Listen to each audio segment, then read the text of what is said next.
ఆ రోజుల్లో ఉన్నటువంటి వివక్షత అణచివేతతో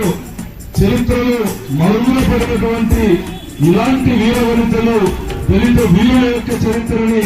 భావితరాలకు తెలియజెప్పాలంటే ఇలాంటి కార్యక్రమాలు జరగాలి.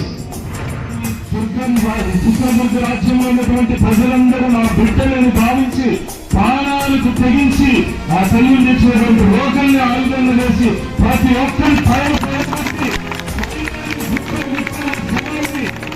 ఒకవైపుకు పేర్చి మొత్తం రక్తపు మడుగులో ఉన్నప్పటికీ ఏమాత్రం భయపడకుండా అధైర్యపడకుండా ధైర్యంతో వచ్చిన ప్రతి సైనికుని చంపి మన సినిమాలో చూస్తుంటాం. అలాంటి గుట్టగా పేర్చి శత్రు సైనికుల్ని గుట్టగా పేర్చి ఒక మహిళ ధైర్యంతో తన సామ్రాజ్యాన్ని కాపాడుతున్నటువంటి అందుకే 3 సంవత్సరాల తర్వాత కర్ణాటక ప్రభుత్వం ఆమె యొక్క చరిత్రని ఆమె యొక్క త్యాగాన్ని గుర్తించి ప్రభుత్వమే జయంతి వేడుకలు చేసే విధంగా చరిత్రలో తన స్థానం సంపాదిస్తుందంటే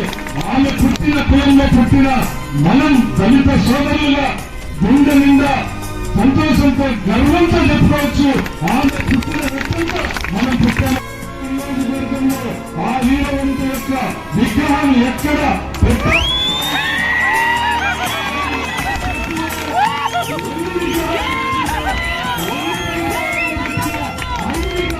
సందర్భం